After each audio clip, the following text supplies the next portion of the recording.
শেখ হাসিনার ঘোষণা সুস্পষ্ট, বিএনপি সরকার আওয়ামী লীগকে ঠেকাতে পারবে না, শেখ হাসিনার দেশে ফেরা ঠেকাতে পারবে না। শেখ হাসিনা দেশে ফিরবেন, গণতন্ত্র পুনরুদ্ধার করে ফিরবেন এবং মাথা উঁচু করে ফিরবেন, জনগণের ভালোবাসায় জনগণের সমর্থনে ফিরবেন। শেখ হাসিনা খুব শিগগিরই দেশে ফিরবেন, মামলা মাথায় নিয়ে, ফাঁসির রায় মাথায় নিয়েই দেশে ফিরবেন এবং 6 মাসের মধ্যে দেশে ফিরবেন। এই ঘোষণা মে মাসের মাঝামাঝি তিনি দিয়ে দেওয়ার পরেই এমন অবস্থা দাঁড়িয়েছে বাংলাদেশের রাজনীতিতে যে শেখ হাসিনার দেশে ফেরা, আওয়ামী লীগের রাজনৈতিক কার্যক্রমের নিষেধাজ্ঞা তুলে নেওয়া কিংবা আওয়ামী লীগ ছাত্রলীগ এত বাধা নিষেধ হামলা মামলার মুখে কি করে এমনভাবে সারা দেশ জুড়ে মিছিলের পর মিছিল, কর্মসূচির পর কর্মসূচি দিয়ে যেতে পারছে, এসব নিয়ে আলাপ ছাড়া বাংলাদেশের মূলধারার সংবাদ মাধ্যম, সামাজিক যোগাযোগ মাধ্যম, এমনকি চায়ের আড্ডায় আসলে আর কোনো রাজনৈতিক আলোচনায় প্রাসঙ্গিকতা পাচ্ছে না। এমনকি যেই পক্ষটি আওয়ামী লীগ এই বাংলাদেশে আর জীবনে রাজনীতিতে ফিরতে পারবেন না, শেখ হাসিনার পক্ষে বাংলাদেশে ফেরা অসম্ভব, এই তত্ত্বে বিশ্বাস করেন, তারাও দিস্তা দিস্তা কাগজ খরচ করে ফেলছেন লিখতে লিখতে আর যুক্তি সাজাতে সাজাতে যে কেন আওয়ামী লীগ আর শেখ হাসিনার পক্ষে বাংলাদেশে এই মুহূর্তে বা কখনোই ফেরা সম্ভব হবে না। এ অবস্থায় শেখ হাসিনার নতুন ঘোষণা এসেছে এবং শেখ হাসিনা পশ্চিমবঙ্গের অত্যন্ত জনপ্রিয় পত্রিকা এই সময়ে এক দীর্ঘ একান্ত সাক্ষাৎকার দিয়েছেন নয়াদিল্লি থেকে এবং সেই সাক্ষাৎকারে তিনি বিভিন্ন বিষয়ে কথা বলেছেন। আজকে সেই সাক্ষাৎকারের প্রথম পর্ব প্রকাশিত হয়েছে। খুব স্বাভাবিকভাবেই সেই সাক্ষাৎকারটি প্রকাশের পর বাংলাদেশের সংবাদ মাধ্যমগুলোতেও সেটি আবার পুনঃপ্রকাশিত হওয়া শুরু হয়েছে।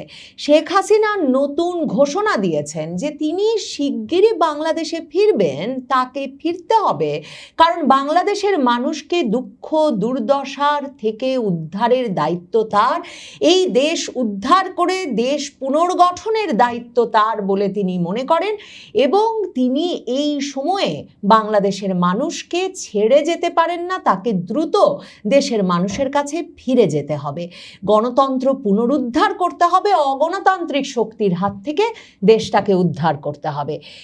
এই সময় এই পুরো সাক্ষাৎকারটির প্রথম পর্বের শিরোনাম করেছে অবসর ভাবনা খারিজ, দুঃসময়ে মানুষের পাশে থাকতে চান হাসিনা। এই সাক্ষাৎকারটির যে শিরোনাম মানবজমিন করেছে তাতে তারাও এই অবসরের বিষয়টিকেই সবচেয়ে গুরুত্ব দিয়েছে, লিখেছে যে অবসরে যাওয়া নাকচ করলেন হাসিনা। শেখ হাসিনা ক্ষমতাচ্যুত হয়ে ভারতে আসার পর রাজনীতি থেকে অবসরের কথা ভেবেছিলেন। এই কথাটা কিন্তু সে সময় নানা কারণেই প্রচারিত হয়েছিল। এখন এই সময়ে বলছে সে ভাবনা খারিজ, দেশের বর্তমান পরিস্থিতিতে সেই চিন্তা সরিয়ে রেখে নিজের দেশের মানুষের পাশে থাকার সিদ্ধান্ত নিয়েছেন আওয়ামী লীগ সভানেত্রী শেখ হাসিনা। বাংলাদেশেও যে এই যে শেখ হাসিনা অবসরে চলে যাবেন, শেখ হাসিনার পক্ষে আর রাজনীতিতে ফেরা সম্ভব হবে না, শেখ হাসিনার নেতৃত্বে আর ফিরতে পারবে না, শেখ হাসিনা যদি বা ফেরেন তাকে ফাঁসির মঞ্চেই যেতে হবে, আওয়ামী লীগের নেতৃত্ব নিয়ে আর ফিরতে পারবেন না, এসব তত্ত্ব প্রচারকদের জন্য শেখ হাসিনার এই বার্তা সুস্পষ্ট এবং তাদের উদ্বেগ, উৎকণ্ঠা, আশঙ্কা, আতঙ্ক আরও বাড়িয়ে দেওয়ার মতো। কারণ তার মানে ক্রমাগতভাবে এটা পরিষ্কার হচ্ছে যে আওয়ামী লীগ যে শুধুমাত্র ওই তাদের এক রকমের প্রেসক্রিপশন অনুযায়ী বা তাদের চাওয়া অনুযায়ী রিফাইন্ড হয়ে বা শেখ হাসিনা মুক্ত হয়ে পরিশুদ্ধ হয়ে উঠছে না, সেটাই শুধু নয়, শেখ হাসিনাই আসলে নেতৃত্ব দিয়ে আওয়ামী লীগকে বাংলাদেশের রাজনীতিতে ফিরিয়ে আনবার ব্যাপারে দৃঢ় প্রতিজ্ঞ। তিনি ফিরবেন, তার জনগণের কাছে ফিরবেন, তার নেতাকর্মীদের কাছে ফিরবেন। হাসিনার এই বিশ্রামে যাওয়ার জল্পনা জোরদার হয়েছিল সজীব ওয়াজেদ জয়ের একটা বক্তব্যের পরেও। এই সময় সে কথাটাও মনে করিয়েছে আল জাজিরায় সাক্ষাৎকার দিয়ে সজীব ওয়াজেদ জয় বলেছিলেন যে মায়ের বয়স হয়েছে, তিনি দেশে ফিরলেও হয়তো দলের বা দেশের নেতৃত্বে রাজনীতিতে আর সক্রিয় থাকবেন না।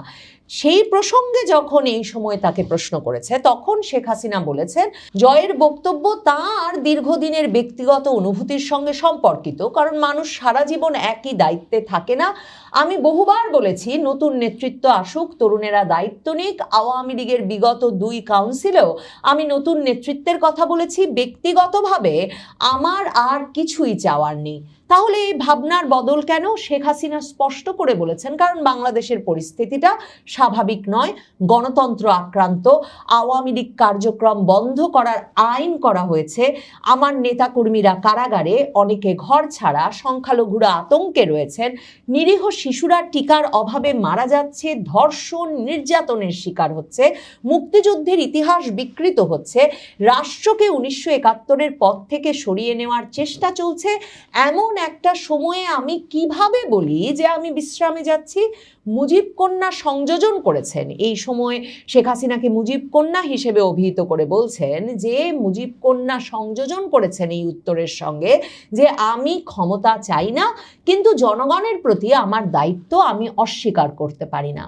সে কারণেই এই সাক্ষাৎকারটা পড়ে আমার মনে হয়েছে শেখ হাসিনা যেন দেশ রিক্লেইম করতে, দেশ উদ্ধার করতে, সেই মানুষদের জন্য বাংলাদেশে দ্রুততম সময়ে উপস্থিত হওয়ার প্রস্তুতি গ্রহণ করছেন, দলকে সংগঠিত করে এনেছেন।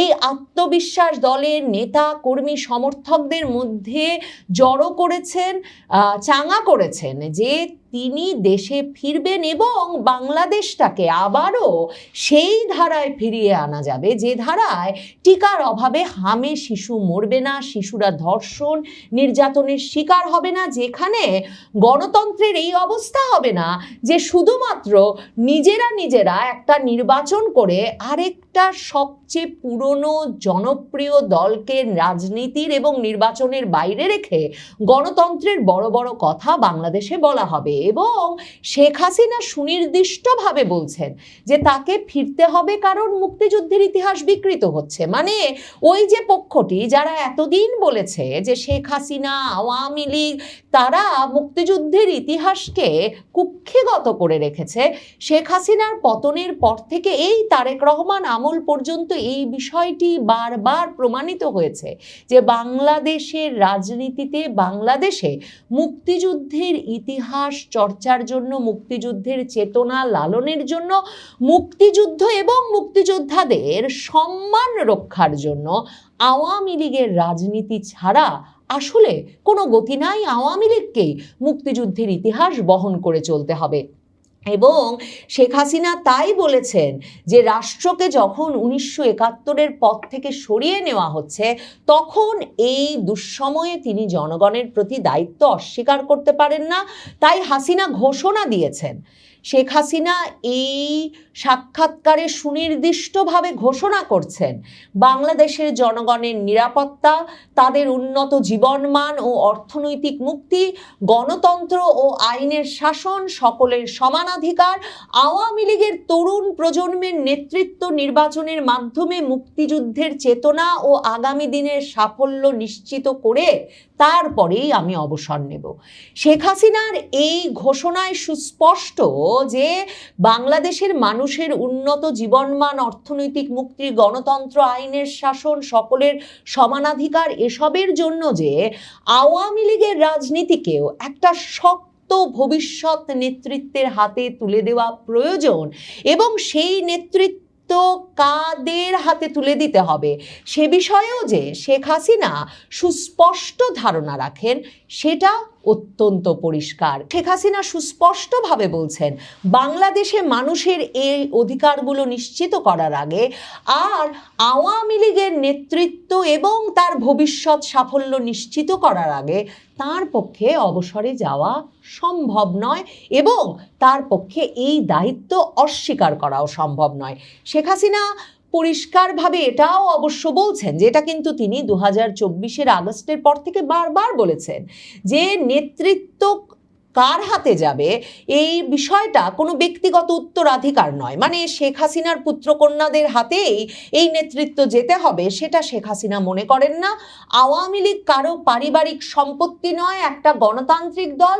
কাউন্সিলের মাধ্যমে কর্মীদের মতামতের ভিত্তিতে, যোগ্যতা, ত্যাগ, সাহস ও আদর্শিক দৃঢ়তার ভিত্তিতে নেতৃত্ব নির্বাচিত হবে। এখন এই যে অনেকেই ক্রমাগতভাবে ওই আগস্টের পর থেকেই আওয়ামী লীগের নেতৃত্ব নেতৃত্ব বদল করতে হবে, আওয়ামী লীগের নেতৃত্বের বয়স হয়ে গেছে, অসুস্থ হয়ে গেছে, অশক্ত হয়ে গেছেন নেতারা, তরুণদের দিয়ে দল গঠন করতে হবে। এই প্রসঙ্গে এই সময় শেখ হাসিনাকে প্রশ্ন করেছিলেন। শেখ হাসিনা বলেছেন, দলীয় পুনর্গঠন ও নেতৃত্বের পুনর্গঠন একটা স্বাভাবিক ও অপরিহার্য প্রক্রিয়া, এবং তিনি বারবার যেটা বলেন যে এটা পারিবারিক উত্তরাধিকারে হবে না, এটা দলে কাউন্সিলের সিদ্ধান্তের মাধ্যমে হবে। এবং তিনি বলেছেন যে আমরা এই মুহূর্তে একটা প্রাকৃতিক শুদ্ধকরণের মধ্য দিয়ে যাচ্ছি। আমি ধারণা করি তিনি একটা অর্গানিক রিফাইনমেন্ট প্রসেসের মধ্য দিয়ে আওয়ামী লীগ যাচ্ছে সেটা বলেছেন, যেটা হচ্ছে, কারণ দল একটা ভয়াবহ বিপর্যয়কর সময়ের মধ্য দিয়ে যাচ্ছে। শেখ হাসিনা বারবার বলেছেন, যারা এই বিপদে দলকে সংগঠিত করতে পারবে, সংগঠিত রাখতে পারবে, নেতৃত্ব দিতে পারবে এবং নেতাকর্মীদের খোঁজ রাখতে পারবে, তাদেরকে সংঘবদ্ধ রাখতে পারবে, তারাই আগামী নেতা হিসেবে দলে স্থান পাবেন, দলে নিজেরাই নিজেদের জায়গা করে নেবেন। সেটাকেই সম্ভবত প্রাকৃতিক শুদ্ধকরণের মধ্য দিয়ে আওয়ামী লীগ যাচ্ছে বলে শেখ হাসিনা উল্লেখ করেছেন। শেখ হাসিনা বলছেন, যারা আদর্শের জন্য এই দলে ছিলেন তারা আজকের দুর্দিনেও এই দলে দৃঢ়ভাবেই আছেন। মানে আওয়ামী লীগের শীর্ষ নেতা থেকে শুরু করে তৃণমূল পর্যন্ত কাউকে তো দলে দলে অন্য দলে যোগ দিতে দেখা যায় নাই। মানে তা এই আহ্বান, এই প্রত্যাশা তো নানাভাবে বিভিন্ন দলের তরফে প্রকাশ করা হয়েছিল। এমনকি সুশীল সমাজের প্রতিনিধিরাও এমন আশঙ্কা করছিলেন যে আওয়ামী লীগ টিকবে না, থাকবে না, কারণ আওয়ামী লীগের নেতাকর্মীরা ধীরে ধীরে অন্য দলের সঙ্গে মিশে যাবেন। এই প্রত্যাশা তাদের এমনকি এই নির্বাচনের আগেও ছিল। শেখ হাসিনা বলছেন, দুর্দিনেও যারা আদর্শের জন্য দলে ছিলেন তারা দৃঢ়ভাবেই আছেন, আর যারা ব্যক্তিগত সুবিধা ক্ষমতার আশায় ছিলেন তারা ইতিমধ্যে ভোল পাল্টেছেন বা চুপ করে গিয়েছেন। এটা দলকে দুর্বল করেনি, বরং খাঁটি করেছেন। আপাতত নেতৃত্বে বড়সড় বদলের কোনো সম্ভাবনা নাই, এই ইঙ্গিত দিয়ে আওয়ামী লীগের সভানেত্রী বলেছেন, দেশে গণতান্ত্রিক পরিবেশ ফিরিয়ে এনে নতুন কাউন্সিলের মাধ্যমে দলকে সুসংগঠিত করা হবে, নতুন প্রজন্মের মেধাবী, দেশপ্রেমিক, মুক্তিযুদ্ধের বিশ্বাসী তরুণদের নেতৃত্বে নিয়ে আসা হবে। সেই পরিকল্পনা ইতিমধ্যেই করা হয়েছে। তার কথায়, তরুণ নেতৃত্বের বিষয়ে আমি সব সময় উৎসাহী। আমাদের অনেক তরুণ নেতারা আজ নিজ নিজ অবস্থান থেকে রাষ্ট্রযন্ত্রের সকল জুলুম, অত্যাচার, নির্যাতন মোকাবেলা করে দৃঢ়তার সঙ্গে আওয়ামী লীগের পতাকা ধরে রেখেছেন। এরাই আমাদের ভবিষ্যৎ। সুস্পষ্টভাবে শেখ হাসিনাকে প্রশ্ন করা হয়, আপনি ঘোষণা করেছেন মাথা উঁচু করে দ্রুত আপনি বাংলাদেশের মাটিতে ফিরবেন। বাংলাদেশের বর্তমান প্রতিকূল পরিস্থিতিতে আপনারও আওয়ামী লীগের অন্য নেতাকর্মীদের প্রত্যাবর্তন ও রাজনীতি শুরু করাটা কতটা বাস্তবসম্মত? জবাবে হাসিনা বলেছেন, পাকিস্তানি শাসকেরা পারেনি, সামরিক শাসকেরা পারেনি, খুনিরা পারেনি, ষড়যন্ত্রকারীরা পারেনি, আজকের বিএনপি সরকারও আওয়ামী লীগকে মুছে ফেলতে পারবে না। আমার প্রত্যাবর্তন শুধু ব্যক্তিগত বিষয় তো নয়, এটা বাংলাদেশের গণতান্ত্রিক অধিকার পুনরুদ্ধারের সঙ্গে যুক্ত। বাংলাদেশের জনগণ বুঝতে পেরেছে আওয়ামী লীগই তাদের একমাত্র নিরাপদ আশ্রয়। এই জনগণের শক্তিতে বলীয়ান হয়েই আমি ফিরব, গণতন্ত্র ফিরিয়ে আনার গর্ব নিয়ে ফিরব, দেশ পুনর্গঠনের দৃঢ় প্রত্যয় নিয়ে ফিরব। শেখ হাসিনার ঘোষণা সুস্পষ্ট, বিএনপি সরকার আওয়ামী লীগকে ঠেকাতে পারবে না, শেখ হাসিনার দেশে ফেরা ঠেকাতে পারবে না। শেখ হাসিনা দেশে ফিরবেন, গণতন্ত্র পুনরুদ্ধার করে ফিরবেন এবং মাথা উঁচু করে ফিরবেন, জনগণের ভালোবাসায়, জনগণের সমর্থনে ফিরবেন এবং আবারও বাংলাদেশকে উন্নয়ন